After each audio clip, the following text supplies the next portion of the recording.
3월 세 번 맞이하는데 옆 사람하고 인사합니다. 사랑하는 성도님, 3월에는 더욱 기뻐하며 삽시다. 더욱 감사하며 사세요. 하는 일마다 다 잘되기 바랍니다. 사랑합니다.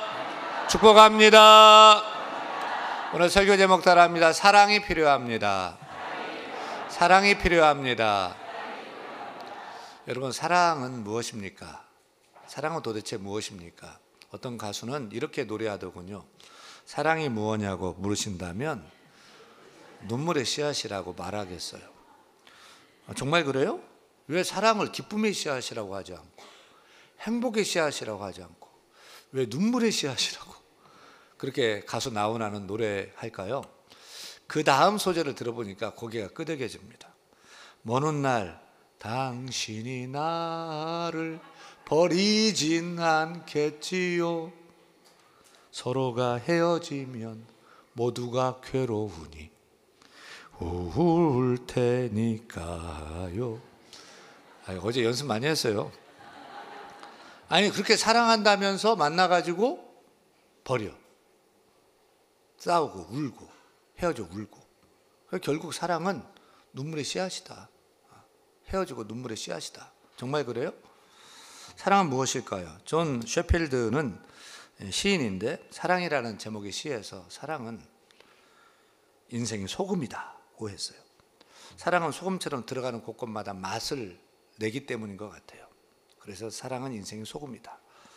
여러분, 사랑은 무엇일까요? 사랑의 모양은 어떤 모양일까요? 네모날까요? 세모일까요? 동그랄까요? 일반적으로 우리는 사랑의 모양을 하트로 이렇게 그리잖아요. 사랑을 하트 모양으로 그리는데 왜 그런가 살펴봤어요. 보니까 사람은 태어나면서부터 마음이 본능이 네모난다는 걸 각져가지고 모서리로 사람을 아프게 하고 찌르게 하고 상처 주고 해요. 세월이 지나면서 자라면서 점점 이 모서리가 깎이면서 사람이 동그라미가 된다는 거예요. 그때 우리들은 철이 들었다, 이제 어른이 다 됐네, 성숙해졌다, 이렇게 표현한다는 거죠. 그래서 그냥 둥글둥글하게 살려고 노력을 합니다. 그러다가 누군가를 사랑하게 되면 둥근 마음에 변화가 생겨요. 어떻게 해요? 어떤 때는 막 부풀어 오르고요. 어떤 때는 아무것도 아닌데 토라져 삐지기도 하고요. 어떤 때는 막 좋아 막 웃고요. 행복해하다 하고요.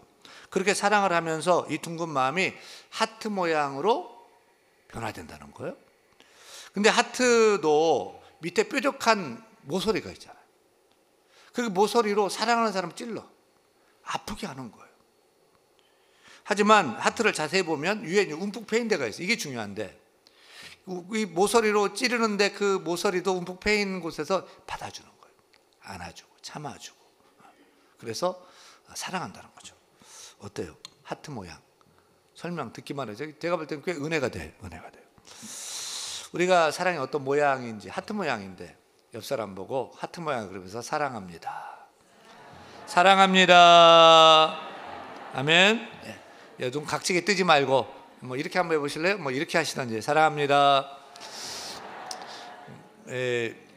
뭐 만화 보면은 막 눈에서 막 빨간 막 하트가 막 나가는데, 사랑합니다. 억수로 사랑합니다. 축복합니다. 할렐루야. 사랑은 인생의 영원한 주제입니다. 영원한 우리의 노래, 사랑입니다. 사랑은 산소 같은 것이죠. 우리가 산소 없이 숨을 안 쉬고 살 수 없는데 사랑 없이 살 수 있습니까? 사랑 없이 사랑 안 먹고 사랑하지 않고 살 수 있습니까? 여러분 어떨지 모르겠어요. 나는 사랑 없어도 괜찮아요. 돈만 있으면 돼요 라고 하는 분 계실지 모르겠어요. 하지만 저는 사랑 없이 저는 못 살아요. 돈을 왜 벌죠? 왜 일하죠? 왜 결혼하죠? 왜 자녀 낳죠? 왜 가정을 꾸리고 오늘도 왜 교회 와서 예배하죠? 사랑 때문이에요. 사랑하려고, 사랑받으려고요. 우리는 사랑 없이 살 수가 없어요. 본디 인간은 사랑의 존재로 창조되었습니다. 존재 자체가 사랑으로 지어진 거예요. 하나님 우리를 만들 때 하나님의 형상으로, 사랑의 하나님이 그 사랑의 그 형상으로, 하나님의 형상으로 우리를 만든 거예요. 우리는 사랑의 존재로 태어난 거죠. 따라서 사랑 없이 살 수 없어요. 사랑받아야 하고 사랑해야 되고 그렇게 사랑하며 살도록 지음 받은 거예요. 그래서 우리가 당신은 태초부터 사랑받기 위해 태어난 사람이다 뭐 이렇게 막 찬양하잖아요. 여러분, 우리는 사랑받기 위해 태어난 사람이에요. 아멘입니까? 그리고 우리에겐 다 사랑이 필요해요. 사랑 없이 살 수 없어요. 사랑 없이는 아무것도 아니에요. 우리가 뭐 천사의 말을 하고요, 방언을 하고요, 아무리 뭐 대단한 일을 해도요, 사랑이 없다면, 또 사랑으로 하지 않는다면 아무것도 아니다. 구리와 시끄럽게 울리는 꽹과리뿐일 뿐이다는 거죠. 왜 그렇습니까? 사랑은 우리의 존재의 본질이기 때문입니다. 설령 우리가 예언하는 능력이 있고 미래를 내다보고 모든 비밀, 모든 지식 다 아는 천재고 그런 능력이 있고 산을 옮길 만한 믿음이 있고 뭐 그런 대단한 능력을 가지고 있어도 사랑이 없다면, 또 사랑으로 하지 않는다면 아무것도 아니라는 거예요. 왜요? 나를 나되게 하고 우리를 우리 되게 하는 것이 사랑이에요. 사랑은 우리의 존재의 본질이기 때문인 것입니다. 따라서 우리에게는 사랑이 필요해요. 사랑 없이는 살 수 없어요. 예전에 텔레비전 프로그램 중에 우리 아이가 달라졌어요 라는 프로가 있었죠. 요즘은 우리 아이가 달라졌어요, 리턴즈, 다시 돌아온 우리 아이가 달라졌어요 프로가 인기입니다. 또 오은영 씨가 뭐 진행하는 금쪽 같은 내 새끼, 얼마나 인기입니까? 육아 프로그램이죠. 그런 프로를 보면 통제불능의 아이들이 나와요. 진짜 막 완전 구제불능이에요. 울고 떼쓰고 막 억지 부리고 욕하고 엄마 막 때리고 막 친구들 때리고, 아휴, 애인데 막 대책이 없어요. 막 그런 거 보면은 막 볼 때도 와, 저걸 저렇게 그냥 가만 놔두냐, 저걸 두드려 패서라도 저거 버리장말 고쳐야지 뭐 이런 생각이 든단 말이에요. 근데 이 프로가 재밌는 것은 정말 안 될 것 같은 아이가 간단한 몇 가지 처방으로 싹 바뀌는 거예요. 싹 바뀌어요. 말도 잘 듣고요, 밥도 잘 먹고요, 고분고분하고 순종하고요, 그 버릇 딱 끊어버리고요, 완전히 새 사람으로 바뀌는 거예요. 여러분, 통제불능의 아이들을 보면 공통점이 있어요. 그것은 엄마 아빠로부터 자기가 받고 싶은 만큼의 충분한 사랑을 받지 못했기 때문이에요. 자신이 납득할 만한 사랑을 받지 못해서 애가 문제가 되는 거예요.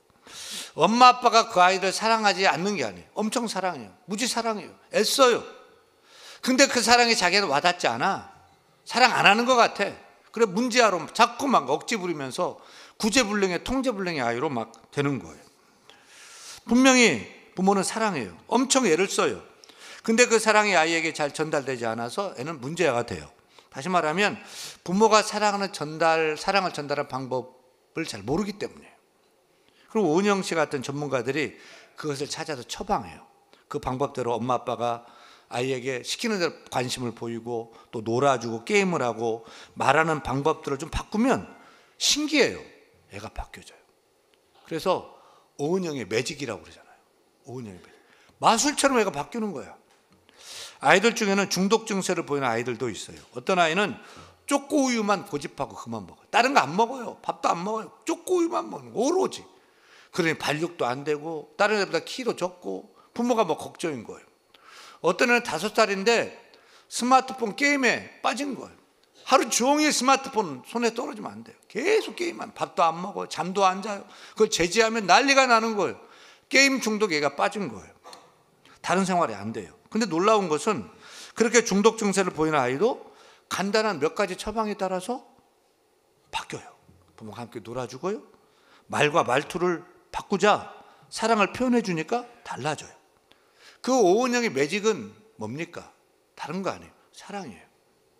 근데 그 사랑을 어떻게 표현하느냐, 방법이 좀 달라진 거예요.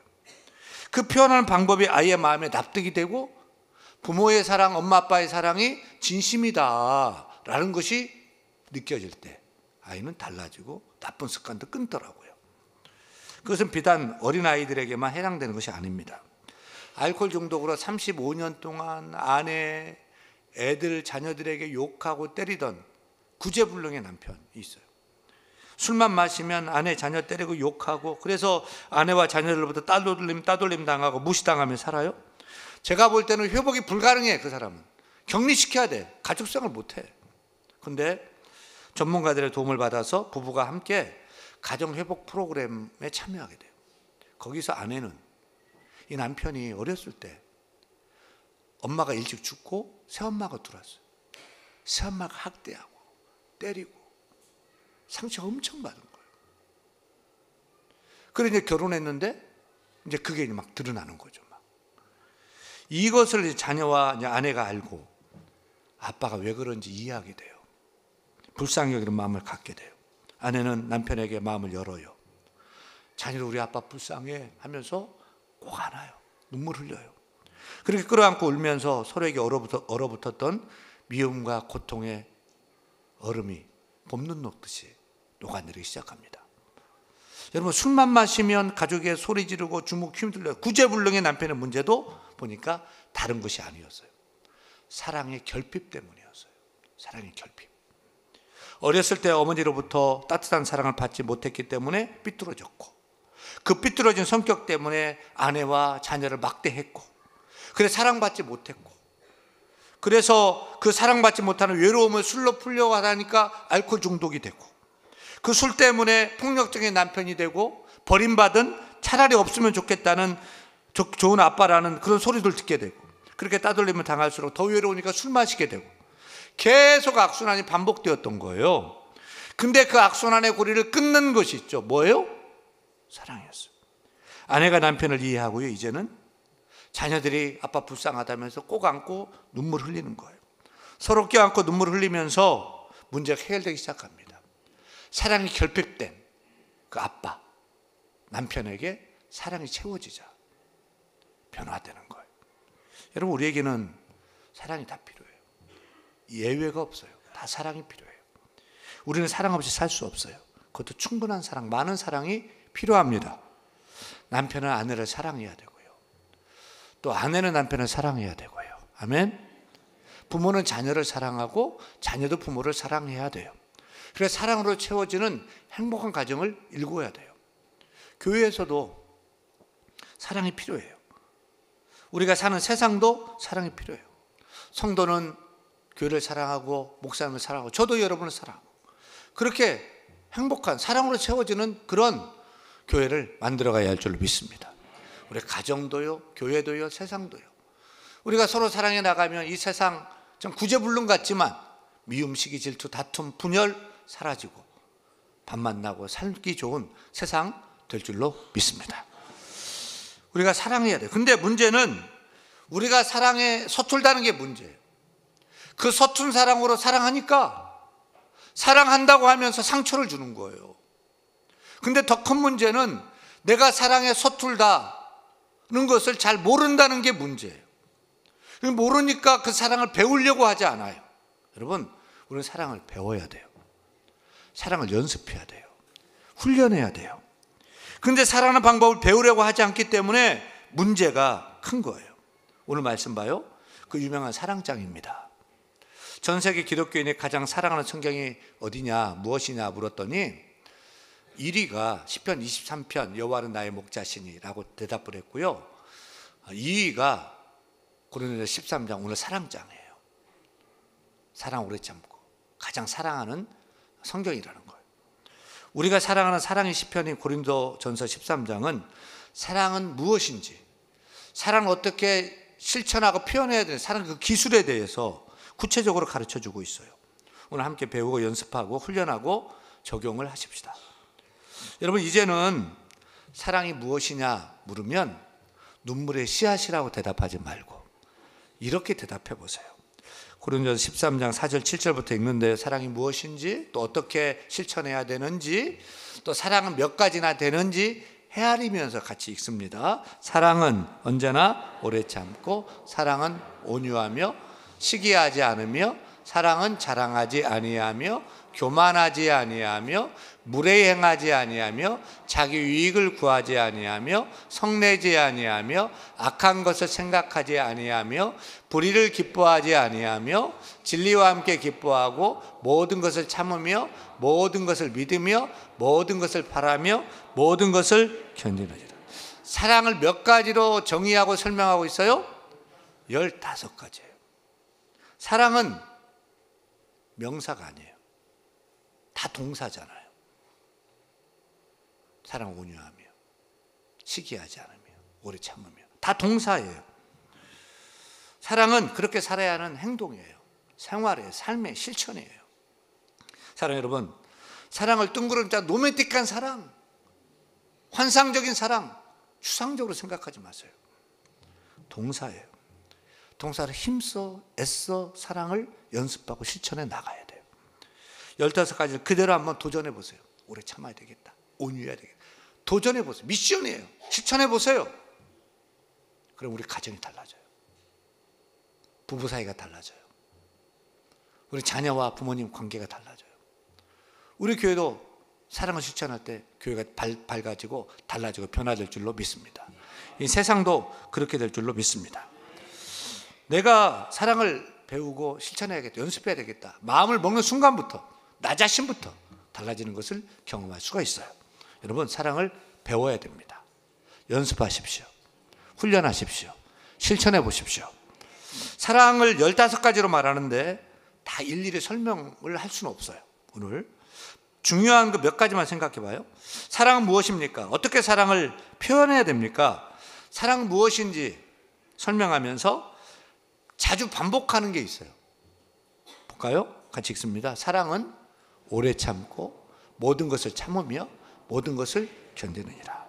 여러분, 사랑을 가장 잘 설명하는 것은 무엇입니까? 첫째, 사랑은 따라합니다. 오래 참는 것이다. 오래 참는 것이다. 사랑은 인내예요. 사랑은 오래 참는 거예요.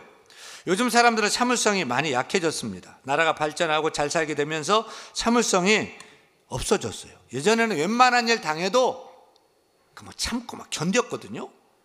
일단은 다른 대안이 없으니까 하여튼 붙들고 막 견뎌고 이겨냈어요. 결혼 생활이 힘들고 시집살이가 아주 고되어도 막 힘들어도 절대 이혼 안 했어요. 이혼하면 큰일 나는 줄 알았어요. 쫓겨나면 막 큰일 나는 줄 알고 절대 이혼하지 않았어요. 왜냐하면 이혼한 여자는 사회에서 살 길이 없었기 때문에 그래요. 예전에는 직장 생활에 아무리 힘들고 어려워도 참고 견뎌야 했어요. 목구멍이 포도청이라고. 이 직장에 잘리면 길거리 내앉는다, 내 자식 못 먹인다 해가지고 아무리 어려운 갑질 당해도 막 붙들고 이 직장에 잘리면 죽는 줄 알고 막 숨어 견디면서 직장 생활을 했던 거예요. 근데 그렇게 참고 인내하다 보니까 보세요, 안 맞던 부부도 맞아집니다. 안 맞던 부부도 살면서 아들도 낳고 딸도 낳고 웃는 날도 있고 싸우는 날도 있고 막 그렇게 살면서 손잡고 그렇게 살아가는 거예요. 직장 생활도 그래요. 힘들어도 버티다 보니까 막 또 때가 되니까 진급도 하게 되고요. 또 좋은 날도 있고요. 프로젝트 성공도 시키고요. 웃고 좋은 날도 오고 또 월급도 받고, 그러니까 내 회사다 이런 애착도 생기고 그 월급 가지고 자녀들 학교도 보내고 대학도 보내고 결혼도 시키고 집도 사고 그러면서 버티면서 힘들지만 그러고 다가갔던 거예요. 근데 요즘은 참을성이 부족한 시대입니다. 나라가 빨리빨리 성장하고 또 우리 경제도 급성장하다 보니까 모든 것이 금방금방 바로바로 단숨에 잘 될 줄 압니다. 결혼하면 바로 단숨에 행복한 인생 펼쳐질 줄 아는 거예요. 시행착오도 필요하고 시간도 필요하고 과정도 필요한데 그런 거를 견디지 못하는 거예요. 직장도 들어가면 단숨에 척척 잘 되고 진급하고 내 마음대로 되는 줄 아는 거예요. 근데 좀 어려움이 오고 상사가 뭐라고 그러고 또 아내하고 좀 안 맞고 참고 인내하지 못하니까 그만둬버려. 그냥 헤어져 버려. 우리 한국 사람들은 뭐든지 단숨에 뿌리를 뽑아야 직성이 좀 풀려요. 성적도 단숨에 올라야 돼요. 사업도 단숨에 잘 돼야 돼요. 건강도 운동하기 시작한 날부터 막 달라져야 돼요. 그래서 인스턴트 식품, 인스턴트 푸드, 즉석 떡볶이, 퀵 서비스, 속성 과정 이런 게 인기인 거예요. 우리는 너무 여유가 없어요. 참을성이 부족해요. 쉽게 포기해요. 결혼도 좀 안 맞으면 그냥 그만둬버려. 그냥 헤어져. 따라합니다. 결혼은 사랑으로 시작하고 인내로 완성되는 것이다. 결혼은 사랑으로 시작하고 인내로 완성된다. 제가 어제 설교 준비할 이거 쓰고 이거 대단하다.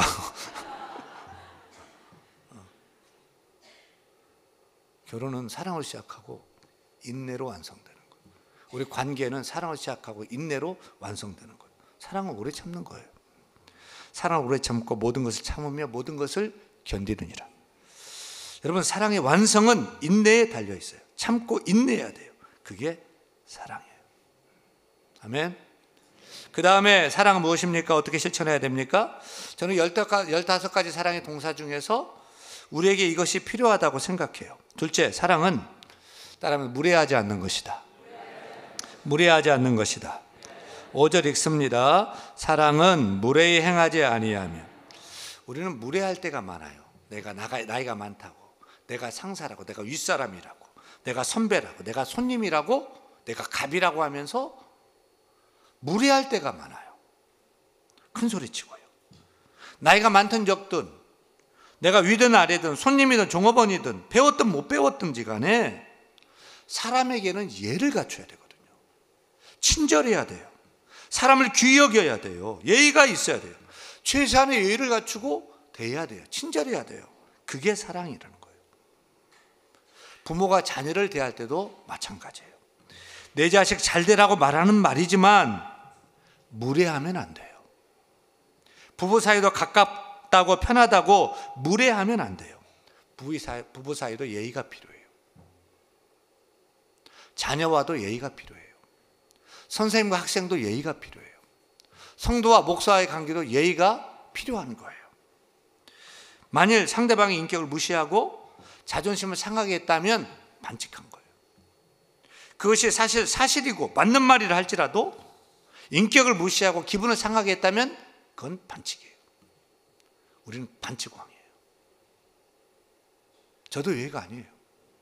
여러분, 사랑은 무엇입니까? 무례하지 않는 거예요.